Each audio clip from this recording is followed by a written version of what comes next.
Bang Rasman sama Bang Firdaus gimana Bang? Teman baru. Jadi kami ke sini itu sebenarnya menyerahkan surat rekomendasi dari 34 DPD Kongres Advokat Indonesia berdasarkan rapat di Bandung.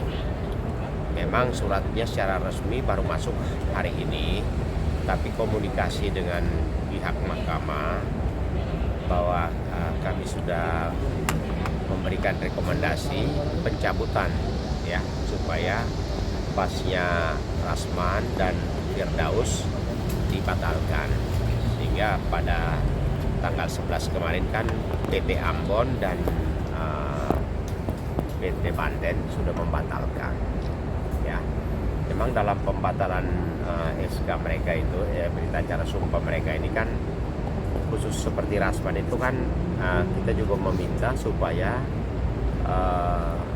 laporan-laporan kita di kepolisian mengenai syarat dia menjadi advokat itu kan antara lain KTP, ijazah harus diperiksa kembali.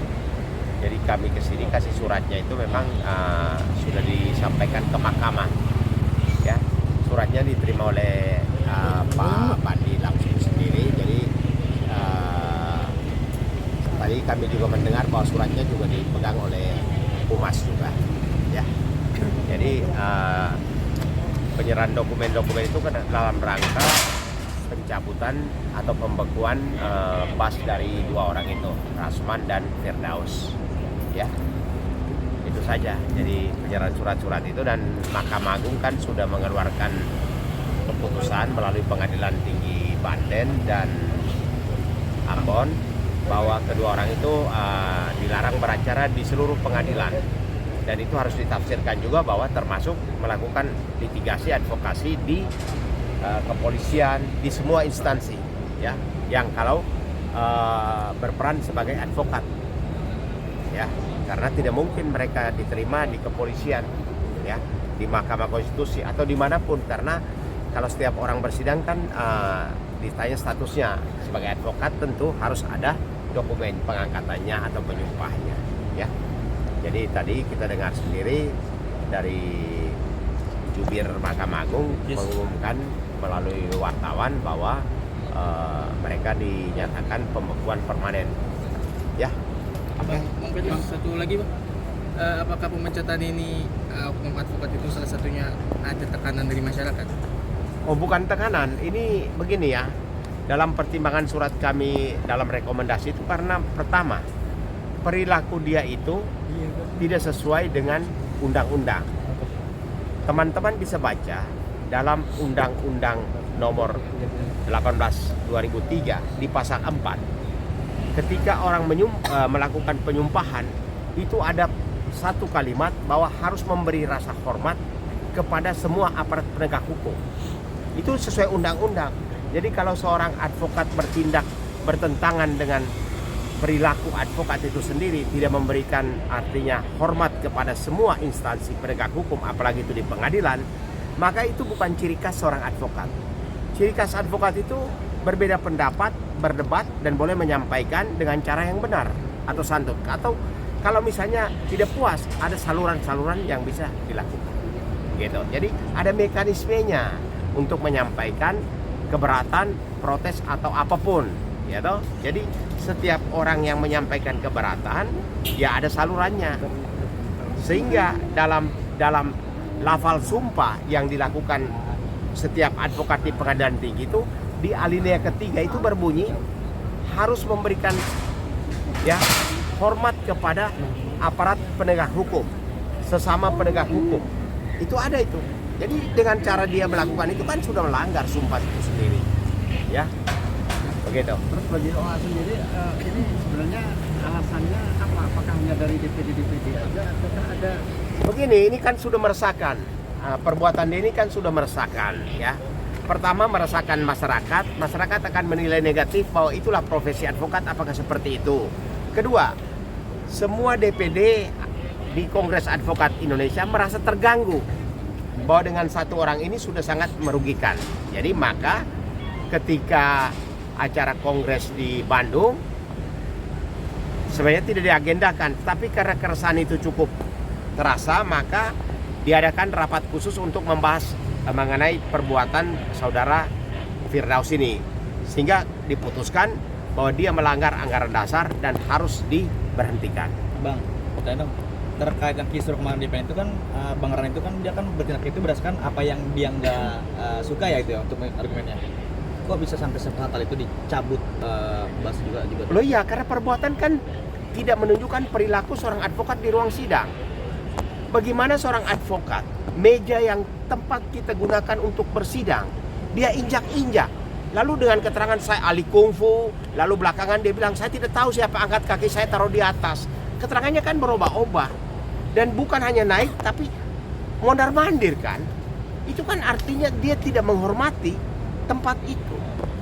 Karena setiap orang di pengadilan keluar masuk dalam ruang sidang kan harus, kalau ada hakim sedang bersidang, kita tundukkan kepala, kasih kode ke kamar mandi atau apa. Ini walaupun sudah ditutup tapi itu ruangan tempat bersidang. Saya kasih contoh aja, maaf deh, bukan rasial. Anda masuk ke tempat ibadah, Anda tidak buka sepatu. Kasus kan? Tidak harus dibicarakan. Anda masuk ke rumah ibadah yang kita sucikan, injak-injak situ dengan sepatu, tentu protes tuh. Nah ini ciri khas bukan seperti itu. Maka ini sudah merugikan advokat.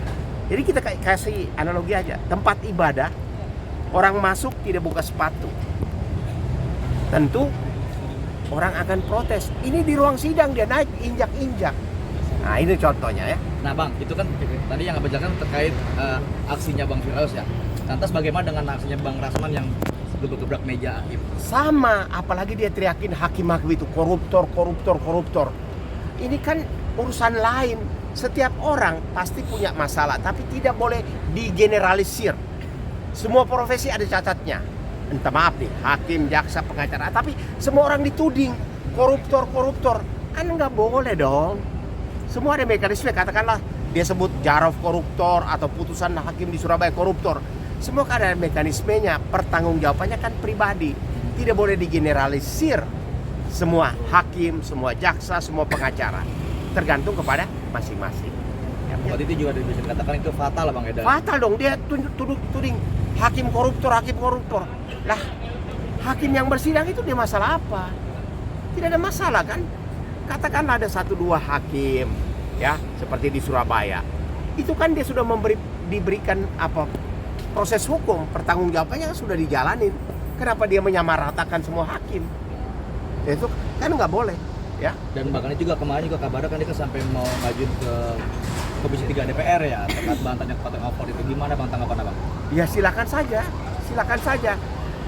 Sebenarnya begini, kalau dicari pasal bahwa tidak ada undang-undang konservatif, semua itu ada di peraturan Mahkamah Agung, undang-undang pokok kekuasaan kehakiman tentang tata cara bersidang dalam KUHP itu ada. Di pasal 217, 218, 219, 232 tentang tata cara bersikap dalam persidangan pidana. Itu ada semua. Semua atributnya bagaimana, pakainya bagaimana. Lo dia petantang-petenteng pakai toga kemana-mana. Ini kan baju sidang. Itu baju sidang hanya di ruang sidang, bukan dibawa pergi ke warung, ke Mahkamah Agung. Jadi sebenarnya dia belum mengerti fungsi baju itu. Makanya apakah seorang pengacara boleh pakai baju sidang ke Mahkamah Konstitusi, ke halaman pengadilan? Itu hanya dipakai untuk kehormatan, membedakan bahwa ini hakim, ini jaksa, ini pengacara. Kalau dia pakai jalan-jalan itu kan orang pikir ini ada gejala apa gitu.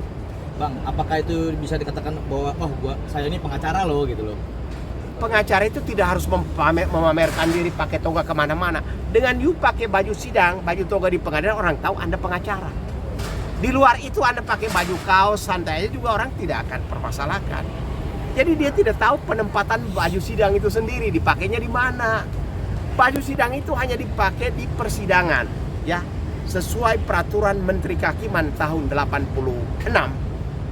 Atribut persidangan untuk hakim seperti apa, untuk jaksa seperti apa, untuk pengacara seperti apa, untuk panitera seperti apa. Semua ada, termasuk pengenaan peci di sidang. Itu ada. Bang, terus lagi tuh dia kan udah dicabut ya dari KI dia.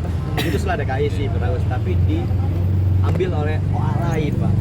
Oh, itu tidak, artinya tidak benar juga. Bahkan OA yang mengambil katanya dia umumkan bahwa di organisasi saya dengan 500.000 bisa jadi pengacara.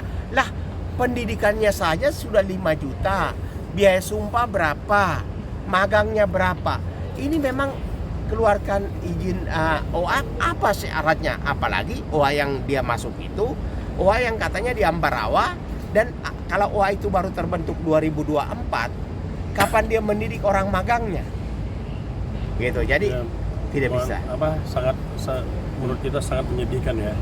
Apalagi sudah diberhentikan dari suatu organisasi advokat, terus ada organisasi advokat lagi yang menerima orang yang ya oknum yang telah dipecat, bukan dipecat lah, diberhentikan dari suatu organisasi advokat. Kan kita tahu permasalahannya seperti apa. Apakah organisasi advokat yang menerima ini, jadi kesannya di masyarakat adalah menerima perbuatan apa yang dilakukan oleh Firdaus. Bayangkan, apakah tidak punya marwah nih organisasi advokat ini, walaupun dia baru, ya, tidak mencerminkan apa yang ada di masyarakat. Apakah dia bukan bagian dari kita juga? Apakah tidak sedih dengan kondisi penegakan hukum seperti ini?